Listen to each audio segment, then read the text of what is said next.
ఎఫెసీ పత్రిక మొదటి అధ్యాయము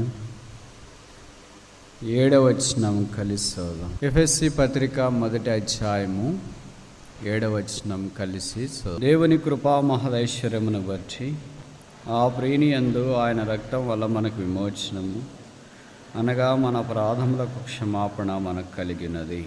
ఇంకోసారి చదువుదాం.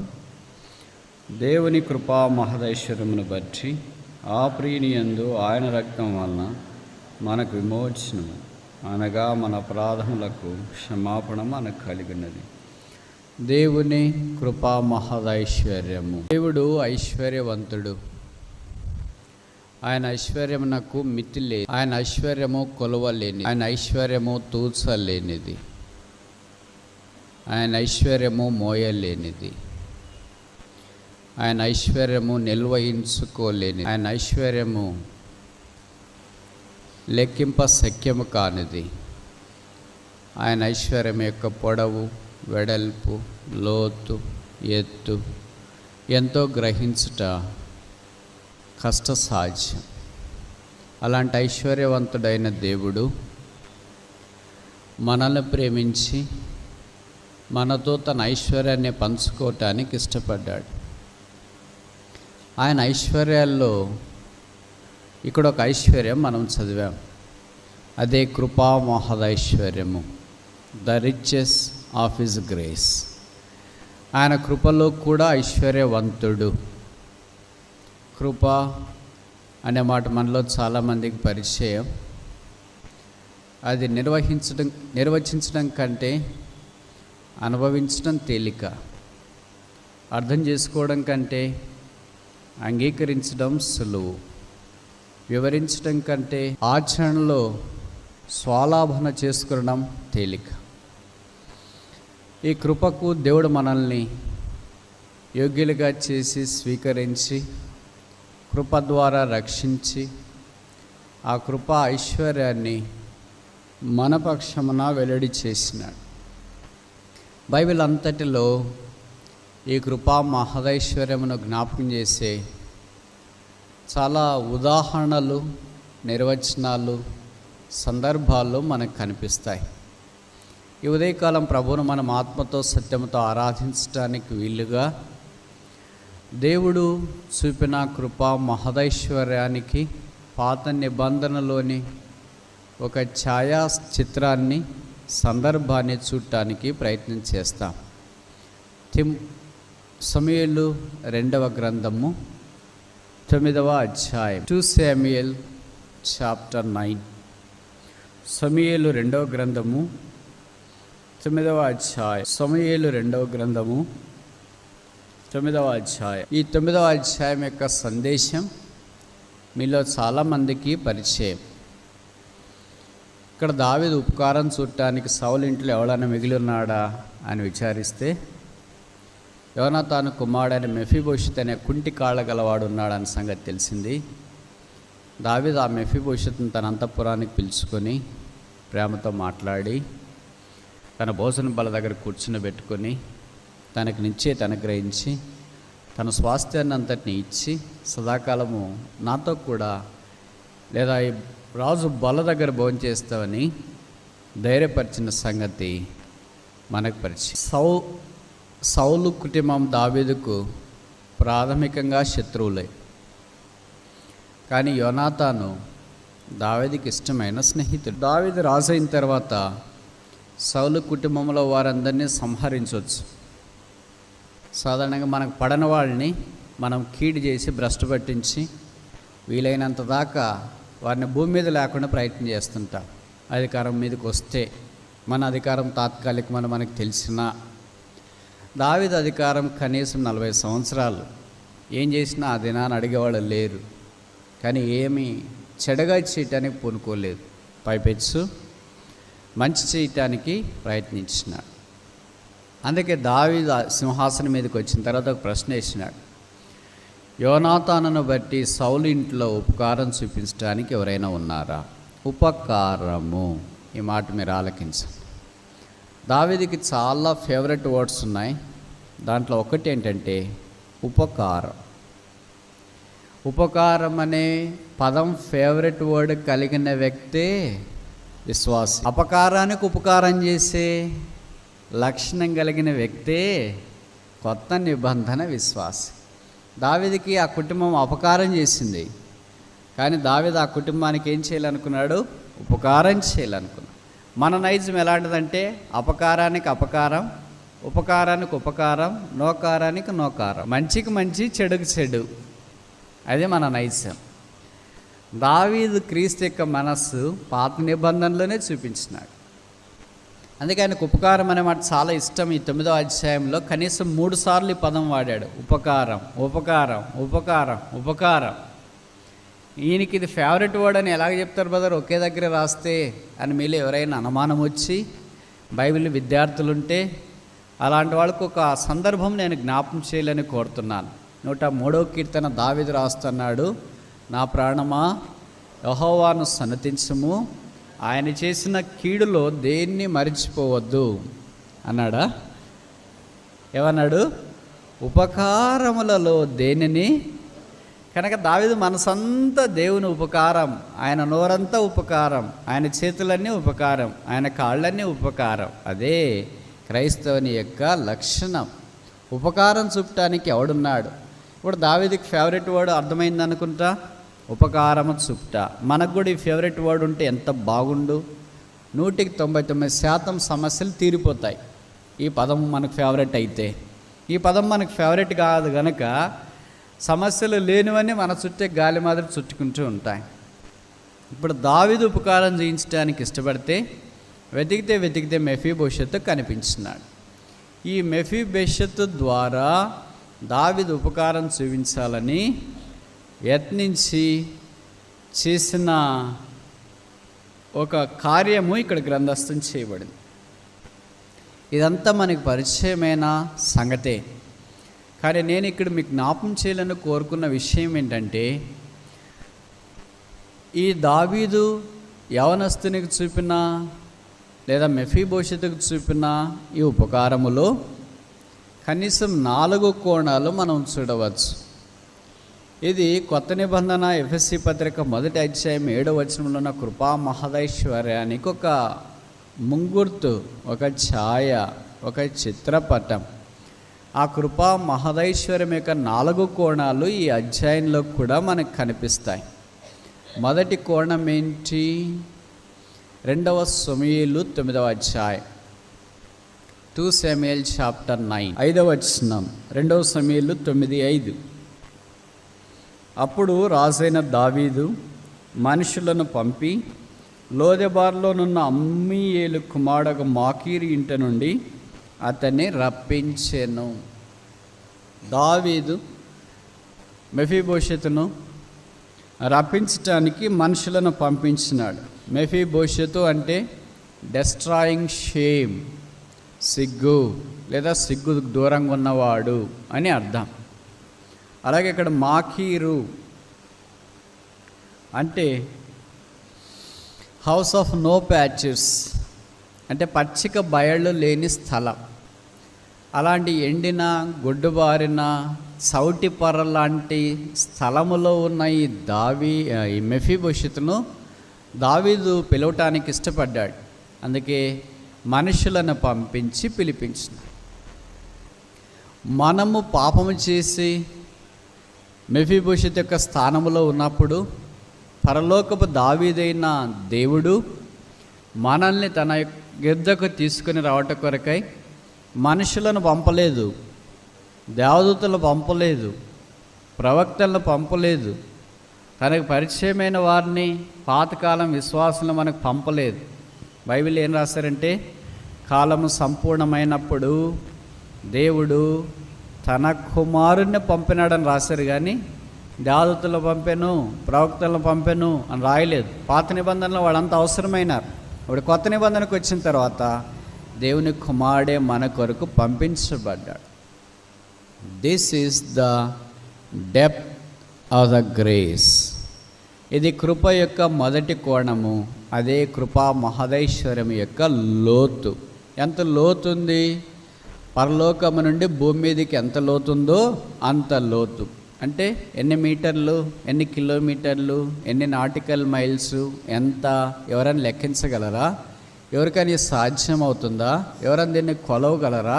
ఇది కొలవటానికి, లెక్కించడానికి, ఆలోచించడానికి వీలు కానిది దేవుడు మన పక్షాన చేసినాడు.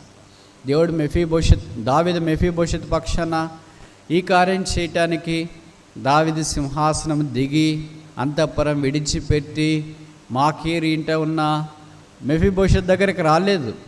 ఆయన అధికారం ఉపయోగించి మనుషులను పంపించినాడు. పరలోకపు దావీదు అయితే ఆ అధికారం ఉపయోగించడానికి ఇష్టపడలేదు.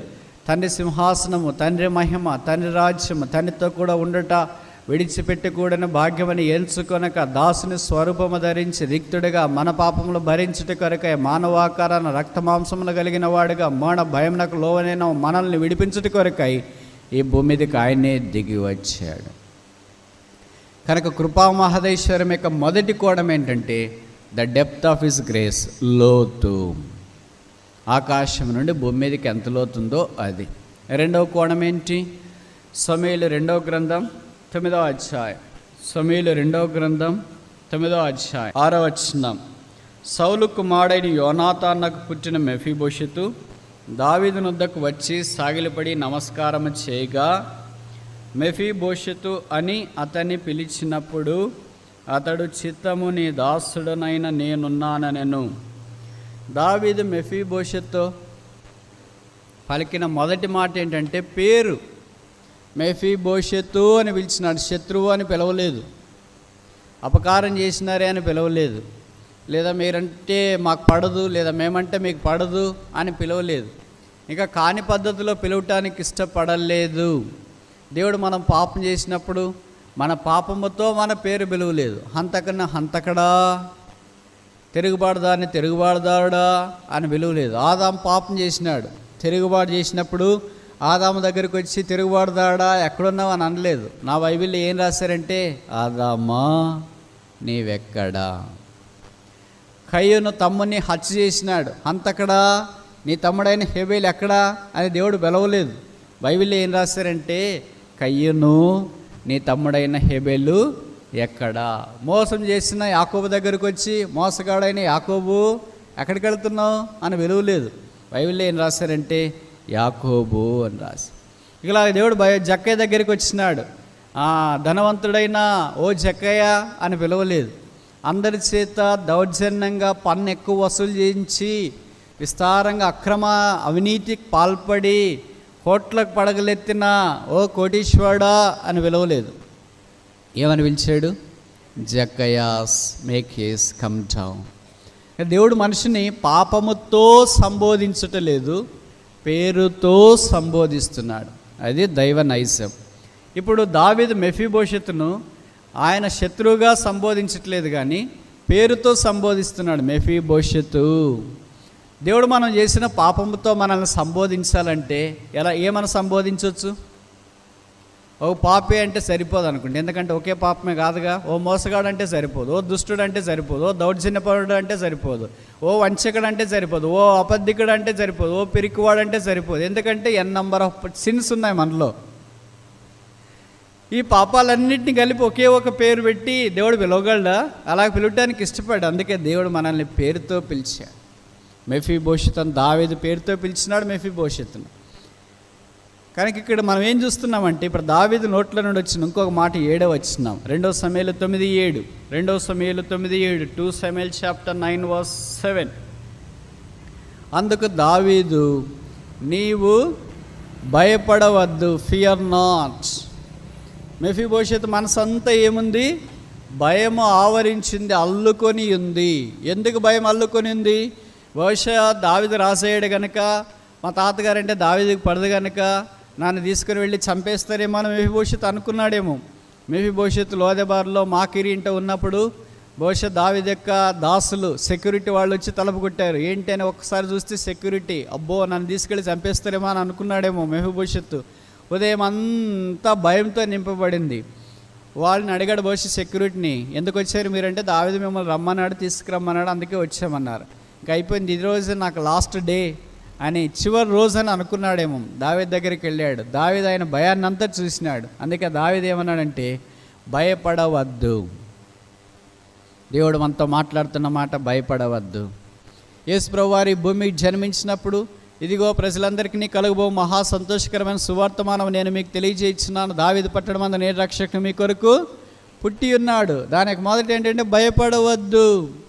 మత్తయి సువార్త 17వ అధ్యాయంలో రూపాంతర కొండ మీద యేసు ప్రభువారు రూపాంతరం పొందినప్పుడు శిష్యులతో యేసు ప్రభు చెప్పిన మాట లేదా వచ్చిన స్వరం ఏంటంటే భయపడవద్దు, ఫియర్ నాట్.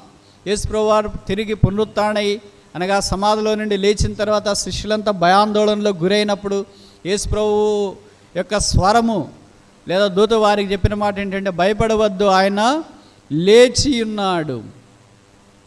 మనుషుల హృదయాల్లో రకరకాలైన భయాలు, ఆందోళనలు కమ్ముకొని ఉన్నాయి. అందుకే దేవుని వాక్యం మనకి ఏ జ్ఞాపం చేస్తుందంటే భయపడవద్దు. పేరు పెట్టి పిలుస్తున్నాడు, మెఫీబోషెతు భయపడవద్దు. మన పేరు పెట్టి భయపడవద్దు అని ముందు రాసుకుంటే ఎట్లుంటుంది?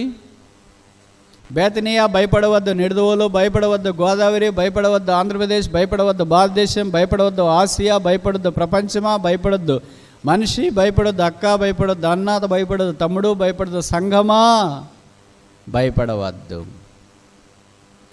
This is the width of his grace. కృప యొక్క రెండో కోణం ఏంటంటే ఇది వెడల్పు. ఎంత వెడల్పు? దావీదు నోటి నుండి మెఫీబోషెతు హృదయం దాకా ఎంత వెడల్పు ఉందో అనగా దావీదు మాట్లాడాడు కదా, అందుకే అంత వెడల్పు ఈ కృప యొక్క కోణం ఉంది. దేవుడు కూడా మనతో మాట్లాడుతూ వచ్చినాడు. అనేకసార్లు మనం ఇబ్బందులు ఉన్నప్పుడు, కన్నిట్లో ఉన్నప్పుడు, దుఃఖము, వేదన, కృంగుదల, అవమానంలో ఉన్నప్పుడు దేవుడు మనతో మాట్లాడకుండా ఉంటే బహుశా ఇక్కడ ఈ స్థలం అంతా ఖాళీగా ఉండేది అనుకుంటా. నేను ఇక్కడ పొరపాటును కూడా ఉండిండేవాడిని కాదు. అందుకే బైబిల్ రాసినారు, ఆయన వాక్యము మనం శ్రమదినమందు ఆదరించకపోయినలా మనం ఏమవుదుమో, నీ వాక్యమే నన్ను బ్రతికించుచున్నది. దేవుని యొక్క మాటల ద్వారా మనకు బ్రతుకు జీవం. అదే యేసుప్రభు యొక్క మాట. మనిషి రొట్టె వలన మాత్రమే కాక దేవుని నోటి నుండి వచ్చే ప్రతి మాట వలన జీవించును. ఆ దేవుని మాట ద్వారా ఈ దినాన్ని వరకు మనం జీవించబడుతూ ఉన్నాం. దేవుని కృపా మహదైశ్వర్యము రెండు కోణాలు చూస్తున్నాం. మొదటిది, దేవుడే తన కుమారుని మన కొరకు ఈ భూమి మీదకి పంపించినాడు. అది కృపా మహదైశ్వర్యం యొక్క లోతు. రెండవ కోణం, దేవుడే తన కుమారుని ద్వారా మనతో మాట్లాడుచున్నాడు. అది కృపా మహదైశ్వర్యం యొక్క రెండవ కోణం, వెడల్పు. మూడవది, సమూయేలు 2వ గ్రంథం 9వ అధ్యాయం 7వ వచనం, 9:7, 2 సమూయేలు 9:7, 2 Samuel chapter 9 verse 7. అందుకు దావీదు, నీవు భయపడవద్దు, నీ తండ్రి అయిన యోనాతాను నిమిత్తము నిజముగా నేను నీకు ఉపకారము చూపి నీ పితరుడైన సౌలు భూమి అంతయు నీకు మరలా ఇప్పింతును, మరియు నీవు సదాకాలం నా బల్ల యొద్దనే భోజనము చేదువని చెప్పగా. నా బల్ల, ఇది దావీదు యొక్క బల్ల. ఒక రాజు అయిన తర్వాత చాలా బల్లలు ఉంటాయి. సామంతులు వచ్చినప్పుడు వడ్డించడానికి, గెస్టులు వచ్చినప్పుడు వడ్డించడానికి, వాళ్ళ ఇంట్లో వాళ్ళే కూర్చొని తినడానికి, ఇలాగ రకరకాలైన బల్లలు ఉంటాయి. మనం వాళ్ళు ఎవరైనా ఇంటికి భోజనానికి పిలిచినారనుకోండి, లేదా మా ఇల్లు చూసి వస్తారండి అని పిలిచినారనుకోండి, వాళ్ళ ఇల్లు అంటే మనకు సాధారణంగా చూపిస్తారు. ఇది సిట్ అవుట్, ఇది డైనింగ్ హాల్, ఇది కిచెన్, ఇది మాస్టర్ బెడ్రూమ్, ఇది చిల్డ్రన్ బెడ్రూము, తర్వాత ఇది వాష్రూమ్, ఇలాగ అన్నీ చూపిస్తారు. కానీ మా భోజన బల్ల చూస్తారండి అని ఎవరైనా మీకు చూపించినారా? ఎక్కడైనా టేబుల్ ఎలాగున్నాయో చూస్తారని చూపించారా? చైర్లు, కుర్చీలు ఎలాగున్నాయో చూస్తారని చూపించినారా? లేదు. నాకు తెలిసి బైబిల్ చరిత్ర అంతట్లో ఒకే ఒక రాజు, పేరు సొలొమోను. ఆయన చేసిన బల్ల, ఆయన దగ్గర పరిచయం చేసేవారిని చూడటానికి ఒక దేశపు రాణిగారు అక్కడికి వచ్చినారు. అంటే ఆయన బల్ల ఎంత ఘనంగా ఉందో, బల్ల దగ్గర పనిచేసేవారు ఎంత గొప్పకున్నారు. అక్కడికి వచ్చి ఆమె ఆ బలను, ఆ బల మీద ఉన్న సామాగ్రిని, పరిస్థితులన్నిటిని చూసి ఒక్కసారిగా ఉబ్బి తబ్బిబ్బైపోయింది. నాకు తెలిసినది చాలా తక్కువే, కానీ ఇక్కడ చాలా ఎక్కువ ఉంది. ఒక రాజు భోజన బల్ల అంత ఘనంగా ఉంది. సొలొమోను కంటే గొప్పవాడు ఇక్కడ ఉన్నాడు. ఆయన పేరు యేసు ప్రభు. సొలొమోనైనా దావీదైనా వారు సామాన్యమైన భోజన బల్ల దగ్గర ఉంచినారు. చూడండి, దావీదు మెఫీబోషెతు జాలి చూపించాలంటే ఏం చేయాలి? ఇప్పుడు ఉపకారం చూపించాలంటే ఏం చేయాలా? మెఫీబోషెతును మనలాంటి వాళ్ళైతే ఫోన్లైనా వదిలేసి హాని చేయకుండా ఇంక మేలు చేయాలనుకుంటే ఏం చేస్తామంటే మాకీరింటే ఉంచి తెల్ల రేషన్ కార్డు ఏదో ఇచ్చింటాం, రేషన్ తీసుకుంటా ఉండు, సంక్రాంతి వచ్చినప్పుడు చంద్రాన్న కానుక తీసుకో, క్రిస్మస్ వచ్చినప్పుడు చంద్రాన్న కానుక తీసుకో, మిలాడిన చంద్రాన్న కానుక తీసుకో, ఏదో కార్డు తీసుకొని నువ్వు ఇక్కడే ఉండని బహుశా అక్కడే చెప్పింటాం. అవసరమైన బియ్యము సామాగ్రి అన్నీ అక్కడే ఉంచేయండి, అదే గొప్ప ఉపకారం అని మనం అనుకుంటాం. దావీదు అలా ఒక గిల్లు తీసుకొని సరికంతా మెఫీబోషెత్ దగ్గరికి పంపించలేదు. లేదా మా ఆయన దగ్గరికి వచ్చేసి నీకు సెపరేట్గా ఒక బల్లి ఏర్పాటు చేస్తామని చెప్పలేదు.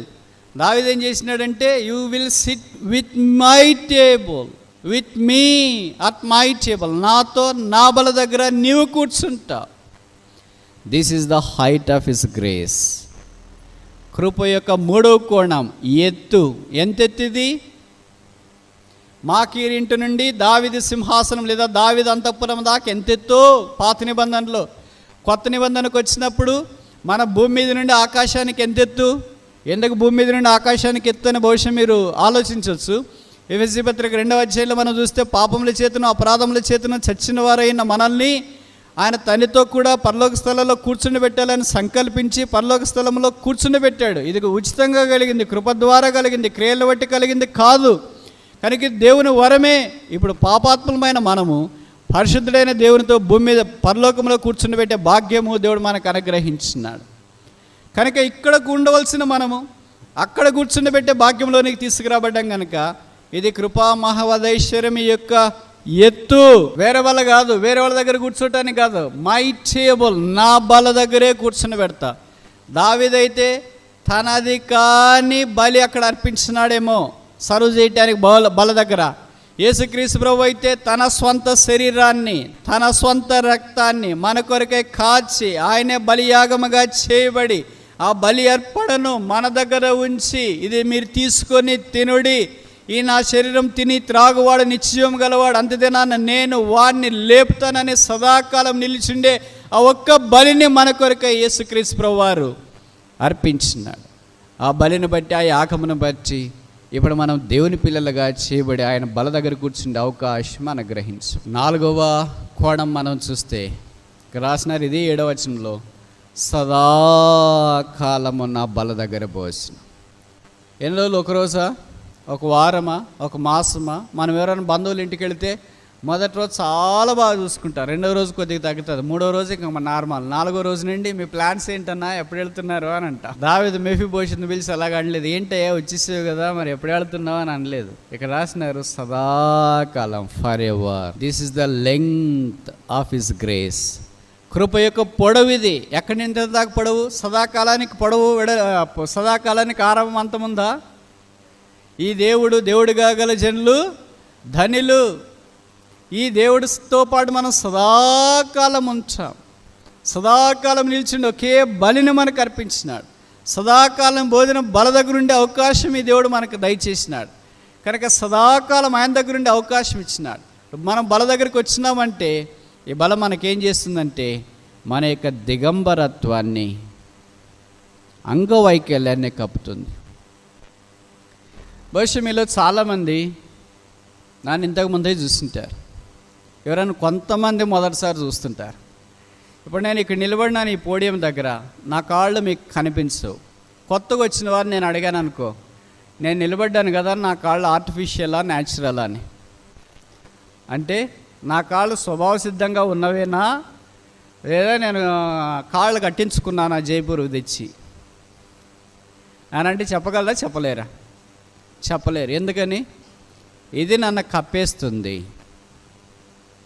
నేను ఆ మధ్యలో యూనివర్సిటీలో బ్యాంకుకి వెళితే ఆ బ్యాంకులో ఒక మంచి యవనస్తుడు ఉద్యోగం చేస్తున్నాడు, సీట్లో కూర్చున్నాడు. చూసి చాలా ఆశ్చర్యపోయినా, చాలా అందంగా ఉన్నాడు.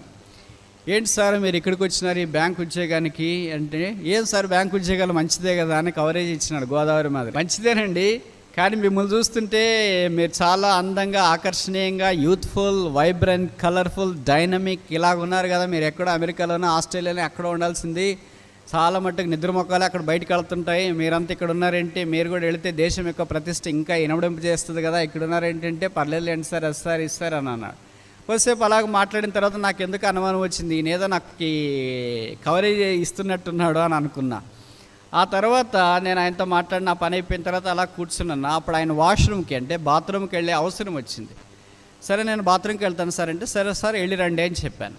వెళ్ళిరండి అంటే ఎంతసేపుకి లేవట్లేదు, అక్కడే కూర్చుని ఉన్నాడు. ఏంటబ్బాయి లేట్లేదు, నేను వెళ్ళిపోలేమని అనుకుని. ఏం సార్ వెళ్ళమంటారా అంటే, లేదు లేదు సార్ కూర్చోండి నేను వెళ్ళేసి వస్తాను అన్నాడు. ఎలాగెళ్తాడా అని నేను ఎదురు చూస్తున్నా. ఏంటి లేవట్లేదు వెళుతున్నాడా లేదు అనుకుంటే, అప్పుడు ఆయనకి సహాయం చేయటానికి స్టిక్స్ ఉంటాయి కదా, ఇట్లా సంకలు వేసుకుని నడిచి అవి తీసుకొని ఒక మెసెంజర్ దగ్గరకు వచ్చినాడు. ఎవరికి అబ్బాయి ఊతకారాలు అని నేను అనుకుంటే, అప్పుడు ఈయన్ని లేచి నిలబెట్టి ఆ ఊతకారాల మీద ఉంచితే ఇక్కడ నుండి కాళ్ళన్నీ పోలియోతో వచ్చినాయి.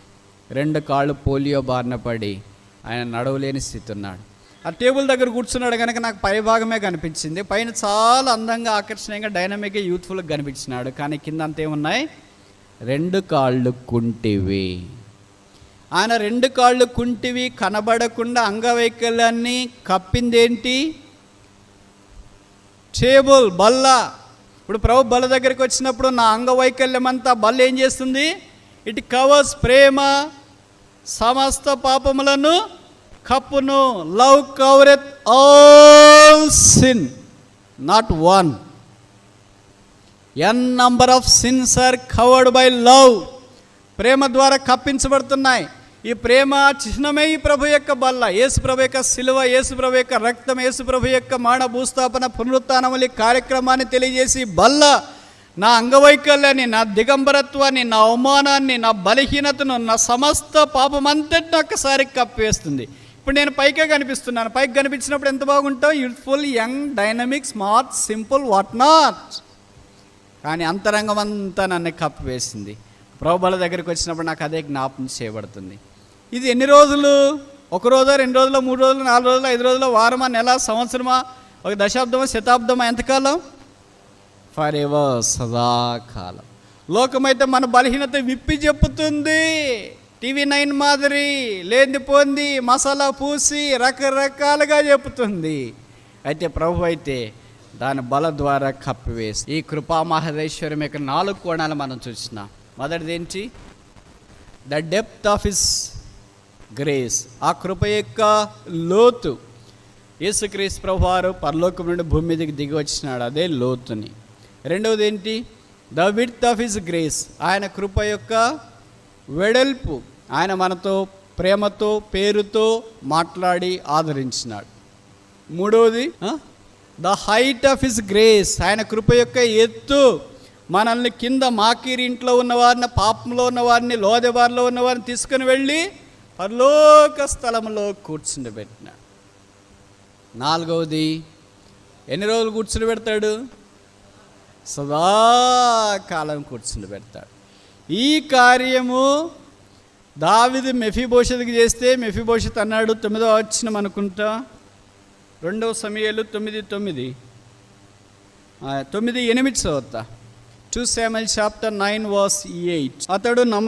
అతడు నమస్కరించి, సచ్చిన కుక్క వంటి వాడనైన నాడెల నీవు దయ చూపుటకు నీ దాసునకు నేను. అతడు నమస్కరించి, పై వచనంలో సాగిలపడి నమస్కరించి. కనుక మెఫీబోషెత్ దావీదు దగ్గరకు వచ్చిన వెంటనే చేసింది ఏంటి, ఆరాధన, నమస్కారం, సాగిలపడ్డం. మనం కూడా పరలోకపు దావీదైన యేసు ప్రభు దగ్గరికి వచ్చిన వెంటనే మాట్లాడకుండా నమస్కరించి, సాగిలపడి, ఆరాధించి ఆయన గొప్పతనానికి జ్ఞాపకం చేసుకోవాల్సిన వారమై ఉన్నాం. ఇప్పుడు మెఫీబోషెత్ అన్నాడు, చచ్చిన కుక్క వంటి నాయడల నీవు ఇంత కటాక్షం చూపించడానికి నేను. చచ్చిన కుక్కని ఎవరైనా బల దగ్గరికి తీసుకొని వచ్చి భోజనానికి వడ్డిస్తారండి? డెడ్ డాగ్, చనిపోయిన కుక్క. దీనికి మనం పేరు పెడతాం DD, డెడ్ డాగ్. ఇప్పుడు నా పేరు రాసుకొని నా ఇంటికి లేదా నా ఉన్న ఛాంబర్కి జైరాస్ DD అని రాస్తే కొంతమంది మీలాగా తెలివైన వాళ్ళు అనుకుంటారు, అబ్బా DD చదివాడా. DD అంటే డాక్టర్ ఆఫ్ డివినిటీ. అది చాలా పెద్ద డిగ్రీ మిషన్లో. ఆ DD ఉంటే ఇంక పెద్ద పెద్ద పొజిషన్లు వస్తాయి. కానీ అది DD అంటే DD కాదు, బ్యాంక్ DD, డిమాండ్ డ్రాఫ్ట్ కాదు, మిషన్ DD కాదు, బ్యాంక్ DD కాదు, ఇది బైబిల్ DD. బైబిల్ DD ఏంటంటే డెడ్ డాగ్, చచ్చిన కుక్క. చచ్చిన కుక్క బల దగ్గర ఉంటుందే, ఎక్కడ ఊరికి వలపటి కంప చెట్టులో పడేస్తారు. చెప్పరేంటి, మీరు మొదటి మెసేజ్కే ఇంత నీరసంగా ఉన్నారు. నేను నీరసంగా ఉన్నానే అని అనుకుంటే నాకంటే మీరు నీరసం అయిపోతే ఇంకెట్లా? సరేలే, మిమ్మల్ని విసిగించుకోకుండా ముగిస్తావు. ఎందుకు మీకు బాధ? చచ్చిన కుక్కను బల దగ్గరికి తీసుకొని వచ్చి, ఇప్పుడు మీ ఇంట్లో మీరు చాలా అల్లారు ముద్దుగా పెంచుకున్న కుక్క చచ్చింది అనుకో, దాన్ని తీసుకున్న తర్వాత చస్తే ఆదివారం మీ బల దగ్గర కూర్చోబెట్టుకొని, అయ్యో చచ్చిన కుక్క, నువ్వు నాతో కూడా భోంచేవా, ఇదిగో బిస్కెట్, ఇదిగో చికెన్ ముక్క, ఇదిగో ఎముక ముక్క, ఇదిగో ఇది బాగుందే అది బాగుంది అని దానికి భోజనం వడ్డిస్తారా? దాన్ని ఏం చేస్తారు? తీసుకెళ్ళి ఊరికి వెలుపల ఎక్కడో పడేస్తారు. కనుక ఈ చచ్చిన కుక్క లాంటి మనల్ని ఎక్కడో ఊరికి వెలుపడి పడేయాల్సింది. కానీ దేవుడు ఈ చచ్చిన కుక్కను మరి భోజన బల దగ్గరికి తెచ్చినాడంటే దీన్ని ఏం చేసిండల్లా? దీన్ని బ్రతికించినాడు, దీనికి జీవం ఇచ్చినాడు, ఆ కుక్కను తన స్వరూపంలోనికి మార్చినాడు, గొర్రె పిల్లగా చేసినాడు, తన పనివానిగా చేసినాడు. ఈ మెఫీబోషెతును దావీదు సింహాసనం మీద లేదా ఆయన ఇంటి దగ్గరికి తీసుకురావడానికి దావీదు సింహాసనం విడిచిపెట్టలేదు. ఆయన దిగి రాలేదు, కిరీటం పక్కన పెట్టలేదు, డ్రెస్ తీసేయలేదు, సిలువ మీదకి వెళ్ళలేదు, ఒక దెబ్బ కొట్టించుకోలేదు, రక్తం కారలేదు, చనిపోలేదు, సమాధి చేయబడలేదు, తిరిగి లేయలేదు. ఈ దావీదంతా మెఫీబోషెతును సింహాసనం మీదకి తీసుకురావడానికి తన అధికారం ఉపయోగించినాడు. పరలోకపు దావీదని యేసుక్రీస్తు అయితే మనల్ని ఆ స్థానంలోనికి తీసుకురావడం కొరకు ఆయన సింహాసనం దిగాడు, పరలోకం విడిచిపెట్టాడు, భూమి మీదకి వచ్చినాడు, దరిద్రుడిగా జన్మించినాడు, జీవించినాడు, దిగంబడిగా సిలువలో వేలాడాడు, మన పాపాలన్నీ ఆయన భరించినాడు, అవమానం నొందాడు, నింద సహించినాడు, వేదన సహించినాడు, వికారుడిగా స్వరూపమైనను సొగసైన లేనివాడిగా చేయబడ్డాడు, చూడనొల్లని వాడిగా చేయబడ్డాడు, నలగొట్టబడ్డాడు, కురూపిగా మార్చబడ్డాడు, ఎవరిను గుర్తించడానికి వీల్లేనంత కురూపిగా సిలువలో చేయబడ్డాడు, తన చేత విడిచిపెట్టబడ్డాడు. నా దేవా నా దేవా నన్నెందుకు చేయి విడిచితివని కేకలు వేశాడు. ప్రక్కలో పొడిపించుకోవడానికి ఇష్టపడ్డాడు, ప్రక్క తెరవబడింది, రక్తం ప్రవహించింది, నీళ్ళు వచ్చినాయి. ఆ రక్త ప్రవాహం చేత పాపాత్ముడైన మానవుడు ఆ శిలువ దగ్గరికి వచ్చినప్పుడు క్షమాపణ దొరికింది. ఆ క్షమాపణ ద్వారా రక్షణ ఆశీర్వాదంలోనికి మనం తీసుకురాబడ్డాం. తద్వారా ఆయనతో కూడా కలిసి మనం ఇప్పుడు బలలో పాలు పొందే భాగ్యంలోనికి తీసుకురాబడ్డాం. పాత నిబంధనలో యేసుప్రభు యొక్క ప్రేమ అంటే మెఫీబోషెతుకు తెలియదు, శిలువ రక్తం అంటే మెఫీబోషెతుకు తెలియదు, పాప క్షమాపణ అంటే మెఫీబోషెతుకు తెలియదు, యేసుప్రభు యొక్క బల్ల అంటే మెఫీబోషెతుకు తెలియదు. ఇలాంటి తెలియని పాత నిబంధన దినాల్లోనే దావీదు ప్రేమను చూసి ముగ్ధుడైపోయి దావీదు ఉపకారాన్ని బట్టి నమస్కరించి సాగిలపడి ఆయనను పూజించడానికి దాదాపు ప్రయత్నం చేస్తుంటే, కొత్త నిబంధనలో ఉన్న మనము యేసుప్రభు యొక్క ప్రేమ తెలుసు, రక్తం యొక్క శక్తి తెలుసు, ఆయన మాన భూస్థాపన పునరుత్థానముల యొక్క సంగతి మనకు తెలుసు. ఇవన్నీ మనం ఎరిగి ఉండి ఇంకా ఆయన ఎంతగా మనం ఆరాధించవలసిన వారమై ఉన్నాం. కనుక విమోచించబడిన ఆత్మ ఆయన సింహాసనం ఎదుట సాగిలపడి, పావనడా మా రక్షణ కొరకే స్తోత్రములని తమ స్తుతుల సింహాసనం మీద ఆ విమోచకుని ఆసీనునిగా చేయునుగాక.